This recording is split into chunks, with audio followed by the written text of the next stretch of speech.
क्या है Kepler's laws of planetary motion. Kepler sir ने इसमें क्या बताया और एग्जाम में इससे रिलेटेड कैसे क्वेश्चंस आते हैं, ये सारे डाउट्स को आज हम एक सिंगल पार्ट में क्लियर करने वाले हैं। हेलो एवरीवन, मैं कुणाल और आज हम लोग Kepler's laws of planetary motion को बहुत ही इजी लैंग्वेज में समझने वाले हैं। तो सबसे पहले तो आता है कि भैया सर इसमें किस चीज के बारे में बात हुई है। तो हमें पता है कि हमारे जो प्लैनेट्स है भैया वो सन के अराउंड रिवॉल्व करते हैं सोलर सिस्टम में। टोटल 8 प्लैनेट्स है। केप्लर सर ने बस ये जब प्लैनेट सन के अराउंड रिवॉल्व करते हैं इनको ऑब्जर्व किया और इन्होंने देखा कि जब ये प्लैनेट सन के अराउंड रिवॉल्व करते हैं तो ये कुछ प्रॉपर्टीज और कुछ लॉज को फॉलो करते हैं और उन्हीं लॉज को उन्होंने अपने लॉ में क्या हुआ 3 लॉ के फॉर्म में बताया। ठीक है, तो बेसिकली इसमें हम जो हमारे प्लैनेट जो सन के अराउंड रिवॉल्व करते हैं उनके बारे में जानने वाले हैं। ठीक है, अब केप्लर लॉ को बहुत अच्छे से मैं तुम्हें समझाना चाहता हूं, इसीलिए इन पे आने से पहले मैं तुम्हें एक चीज के बारे में समझाऊंगा जो कि है हमारा एलिप्स। भैया ये एलिप्स क्या होता है। हमें देखिए सबको सर्कल के बारे में पता है, ये हमारा एक परफेक्ट सर्कल है और आप सभी को मैं उम्मीद करता हूं कि सर्कल के बारे में पता है। सर्कल का आपको पता है ये सेंटर होता है और ये दोनों लाइन को जो सर्कल के सेंटर से पास कर रही है उसको 2 इक्वल पार्ट में डिवाइड कर रही है। मैं बोल सकता हूँ ये सर्कल का डायमीटर है। ठीक है, अब अगर ये बताओ इस सर्कल को मैं ऐसे पकड़ के खींचूं थोड़ा सा, तो जब मैं इसको ऐसे पकड़ के खींचूंगा तो क्या ये कुछ इस तरह बनेगा। बस ये जो इस तरह बन रहा है ना, इसी शेप का नाम क्या है, एलिप्स। इसी शेप का क्या नाम है, एलिप्स। और जब मैं सर्कल को इस तरह खींचूंगा तो इसका ये सेंटर अभी एक पॉइंट पे ऐसे खींच के 2 डिफरेंट पॉइंट पे आ जाएगा। ठीक है, और इन्हीं 2 पॉइंट को हम बोलते हैं फोकाई। एलिप्स की फोकाई, एक को बोलेंगे फोकस और दोनों को मिला के बोलेंगे फोकाई। ठीक है, अब समझो, देखिए यहाँ पे डायमीटर थे, दोनों इक्वल थे, लेकिन अगर हम एलिप्स की बात करें तो यहाँ पे एक लाइन ली है, एक लाइन ली है। ठीक है, दोनों एलिप्स को 2 इक्वल पार्ट में डिवाइड कर रही है, लेकिन एक लाइन बड़ी है, ठीक है, जो दोनों फोकाई से पास कर रही है। यहाँ पे समझिए, यहाँ पे ये दोनों लाइन मिलती है, इसको हम बोलते हैं सेंटर ऑफ एलिप्स। क्या बोलेंगे, सेंटर ऑफ एलिप्स। और ये जो बड़ी वाली लाइन है इसको हम बोलेंगे मेजर एक्सिस। क्या बोलेंगे, मेजर एक्सिस। और ये छोटी वाली लाइन को बोलेंगे माइनर एक्सिस। फिर से बता रहा हूं, हमने सर्कल को स्ट्रेच किया तो एक ऐसा फिगर मिला जो कि हमारा एलिप्स है। इसमें हमारे पास ये 2 पॉइंट है जिनको हम बोलते हैं फोकाई, एक को बोलेंगे फोकस। ठीक है, फिर ये इन फोकाई का जो मिड पॉइंट होगा, ठीक है, जहां पे दोनों एक्सिस एक दूसरे को काटेगी, दोनों लाइंस ये, ठीक है, उसको हम बोलेंगे सेंटर। ठीक है, इसमें जो बड़ी वाली लाइन है वो मेजर एक्सिस है, छोटी वाली लाइन माइनर एक्सिस है। ठीक है, अब मेजर एक्सिस का जब आप आधा करोगे, मतलब यहां से यहां तक, तो इसको हम बोलेंगे सेमी मेजर एक्सिस। और जब माइनर एक्सिस का आधा करोगे, मतलब ये ना ये, तो इसको हम बोलेंगे सेमी माइनर एक्सिस। तो एलिप्स के बारे में क्लियर है, फोकाई के बारे में क्लियर है, मेजर एक्सिस, सेंटर और माइनर एक्सिस क्लियर है। अब हम आते हैं केप्लर सर के लॉज पे। ठीक है, तो मेरी बात समझो, केप्लर सर का अगर हम सबसे पहला लॉ देखें जिसको हम बोलते हैं लॉ ऑफ ऑर्बिट, जो हमारा फर्स्ट लॉ है। ठीक है, इसमें इन्होंने क्या बोला, तो इन्होंने बोला कि भाई सबसे पहली बात तो कि जो हमारे प्लेनेट है ये सन के अराउंड क्या करते हैं, जैसे ये सन है तो प्लेनेट इनके अराउंड रिवॉल्व करते हैं सन के अराउंड। और हमें पता है कि जब प्लेनेट सन के अराउंड रिवॉल्व करते हैं ये एक फिक्स पाथ को फॉलो करते हैं और उस फिक्स पाथ को हम बोलते हैं ऑर्बिट। भाई सब प्लेनेट के लिए ऑर्बिट क्या है, फिक्स है। भाई अर्थ की एक अपनी अलग ऑर्बिट है जिसके ऑर्बिट में ये क्या करता है, सन के अराउंड रिवॉल्व करता है। मरकरी की अपनी अलग है, वीनस की अपनी अलग है। इन्होंने ये बोला कि जो ऑर्बिट है ये एलिप्टिकल शेप की होती है, पहली बात। ठीक है भाई, अगर हम बात करें जैसे नेपच्यून है, वीनस है, इनकी लगभग शायद सर्कुलर है, लेकिन इनको छोड़ के ज्यादातर हमारे जो प्लेनेट है इनकी ऑर्बिट एलिप्टिकल शेप की होती है। और एलिप्टिकल शेप क्या होता है मैंने बता दिया एलिप्स के बारे में। ठीक है, और हमें पता है कि एलिप्टिकल शेप में 2 होते हैं हमारे फोकाई, मतलब फोकस। ठीक है, तो इन्होंने बोला कि जो हमारा सन होता है वो सन इन दोनों में से किसी एक फोकाई पे होता है सिचुएटेड। मतलब मेरी बात सुनो, जैसे मान लो ये हमारी अर्थ है, अर्थ ये हमारी अर्थ की ऑर्बिट हो गई, ये ग्रीन ग्रीन। ठीक है, ये ग्रीन वाला जो एलिप्स अर्थ की ऑर्बिट दिखा रहा है। ठीक है, और ये अर्थ है, ये सन के अराउंड क्या कर रहा है, रिवॉल्व कर रहा है। तो इन्होंने बोला कि बेसिकली ये जो एलिप्स होगा, इस एलिप्स के जो फोकस होंगे तो उन फोकस में से एक फोकस पे सन होगा। जैसे अभी हमने मान लिया कि इस फोकस का हमने नाम दिया एस और इस एस पॉइंट पे पोजीशन पे कौन है, सन। ठीक है, कितना सुंदर सन बनाया हमने। ठीक है, कहने का मतलब इन्होंने बोला कि जो हमारे प्लेनेट है, ठीक है, वो प्लेनेट सन के अराउंड एलिप्टिकल पाथ में रिवॉल्व करते हैं और उस एलिप्टिकल पाथ में जो हमारे सन भाई साहब होते हैं वो एक दोनों में से किसी एक फोकस पे सिचुएटेड होते हैं। ठीक है। अब मेरी बात सिंपल सी बताओ, अगर सन यहाँ पे है तो जब अर्थ यहाँ पे आएगी तो ये सन के सबसे पास होगी, और जब अर्थ यहाँ पे होगी तो सन के सबसे दूर। और सेम चीज सारे प्लेनेट के लिए है। तो जब प्लेनेट सन के सबसे पास होगा उस पॉइंट को बोलते हैं पेरिहेलियन, ठीक है। और जब सबसे दूर होगा उसको क्या बोलेंगे, एपीहेलियन, ठीक है। तो ये बात आपको समझ आ गई, ठीक है। तो अगर हम फर्स्ट लॉ की बात करें, क्या बोला है उन्होंने, each planet revolves around sun in an elliptical orbit with the sun situated at one of two foci. मैं उम्मीद करता हूं कि पहला लॉ आपके क्लियर है, ठीक है। अब अगर हम सेकंड लॉ पे बात करें कि भैया सेकंड लॉ पे हमारे केपलर सर ने क्या बोला, क्या बातें बताई, ठीक है। तो अगर हम उस पे आते हैं बच्चे, तो पहली बात तो सेकंड लॉ है हमारा लॉ ऑफ एरियाज, ठीक है।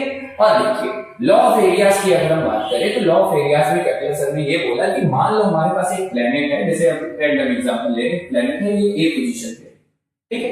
अब ये प्लेनेट ए पोजीशन से बी पोजीशन पे पहुंचने के लिए 2 मंथ लेता है। आपको पता है जैसे सन है, सन के अराउंड हमारा अर्थ एक कंप्लीट जब रेवोल्यूशन करता है उसको 1 ईयर लगते हैं। तो वैसे कोई एक प्लेनेट है जो ए से बी तक आने में 2 मंथ लेता है, ठीक है। और वो सी से डी भी आने में 2 मंथ लेता है, ठीक है। मतलब जितना टाइम उसको ए से बी तक आने में लगा उतना ही टाइम सी से डी तक, ठीक है।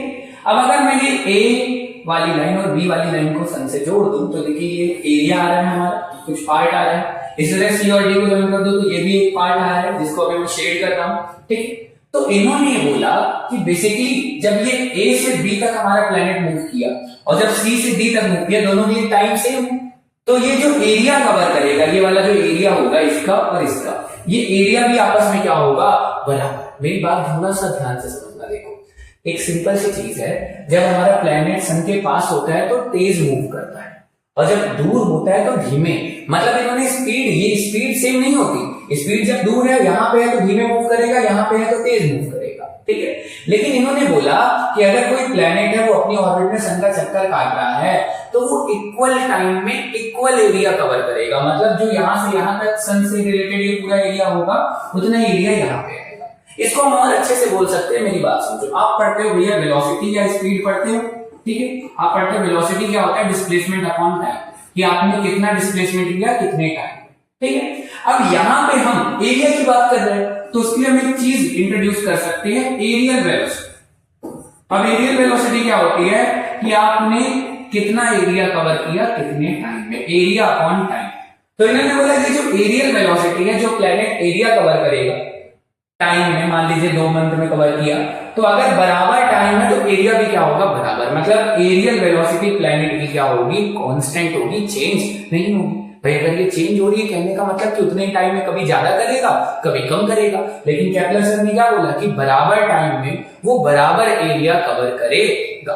तो अगर हम देखें भाई लॉ ऑफ एरियाज, तो क्या बोल रहा है, line joining the planet and the sun, ठीक है। अगर मान लीजिए जैसे ये प्लेनेट है, ठीक है, और इसको हम सन से ज्वाइन कर दे तो ये वाली जो लाइन है, ठीक है, जैसे यहाँ पे ये ए से बी तक इतना एरिया कवर करती है और सी से डी तक इतना एरिया।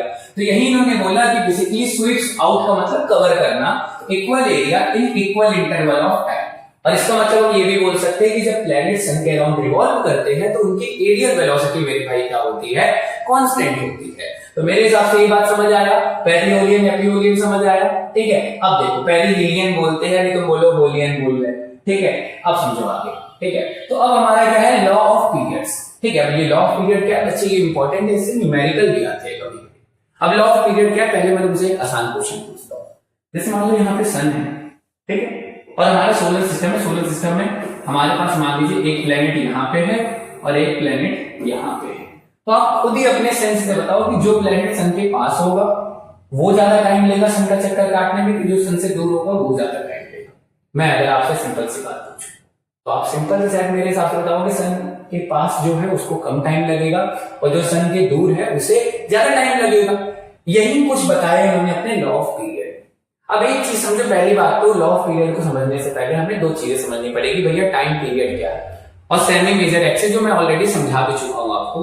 पहली बात बच्चे, टाइम पीरियड क्या है, ठीक है। तो देखिए टाइम पीरियड का मतलब जब कोई प्लेनेट सन के अराउंड रिवॉल्व करता है तो जब वो अपना एक चक्कर पूरा कर लेता है तो बस एक चक्कर पूरा करने पे जो उसे टाइम लगता है वही उसका क्या होगा, टाइम पीरियड, ठीक है। मतलब जब प्लेनेट हमारे सन के अराउंड रिवॉल्व करेंगे तो उन्हें एक चक्कर पूरा करने में जो टाइम लगेगा उसे वही क्या होगा, प्लेनेट का टाइम पीरियड। जैसे भाई अर्थ का टाइम पीरियड क्या होता है, 1 ईयर। हमारे अर्थ का टाइम पीरियड कितना होता है, 1 ईयर। ठीक है, इसी तरह अगर आप देखोगे तो मैं आपको काम दे रहा हूं, आप यूरेनस और नेपच्यून का टाइम पीरियड देखना, अब वो दूर है ना तो दिखेगा उनका टाइम पीरियड कितना होता है, और कमेंट करके बताना कि भैया इतना होता है।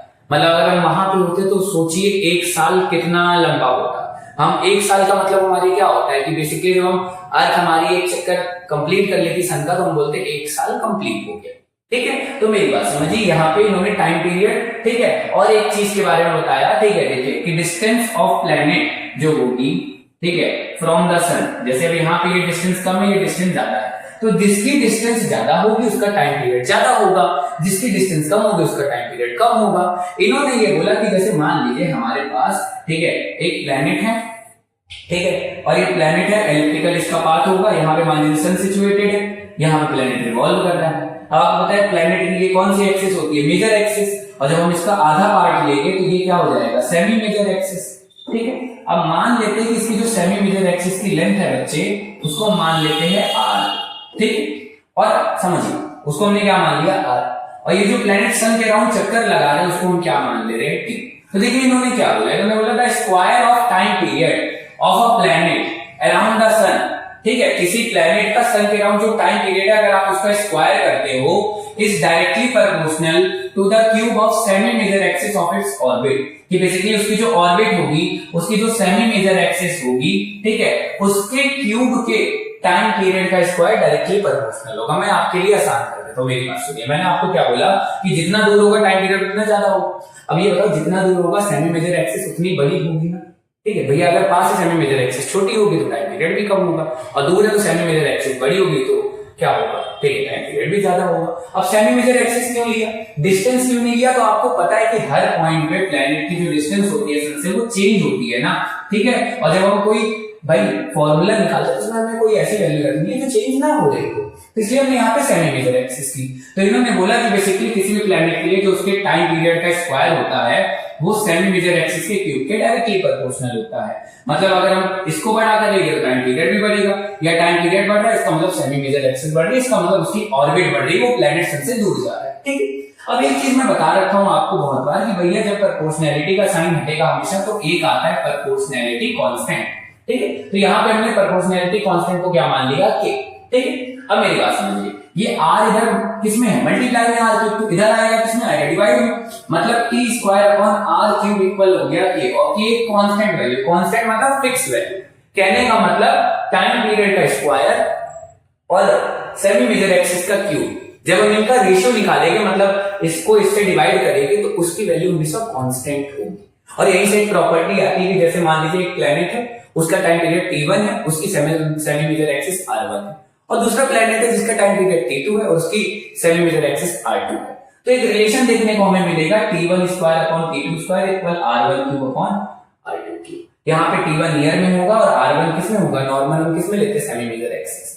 ठीक है, यूनिट हमारी क्या होगी, मीटर होगी, कुछ और होगा, किलोमीटर होगा, बड़ी यूनिट हम किसमें लेंगे। तो याद रखिएगा, अगर ये सुनिए देखिए जो भी यूनिट इसकी होगी वही यूनिट इसकी होगी। अगर आप दोनों को किलोमीटर में ले रहे तब भी सही है, मीटर में ले रहे तब भी सही है, मतलब दोनों की यूनिट सेम होनी चाहिए, ये बात आपको ध्यान रखना है। ठीक है, तो बेसिकली अगर हम देखें तो केपलर का थर्ड लॉ क्या है, ये बात क्लियर है। इससे जो न्यूमेरिकल आता है, जब हम न्यूमेरिकल वाला पार्ट करेंगे इस चैप्टर का तब उसमें हम कवर करेंगे। ठीक है, मैं उम्मीद करता हूँ कि आपको सारी बातें समझ आई होगी। ठीक है, मिलते हैं नेक्स्ट पार्ट में न्यू टॉपिक के साथ।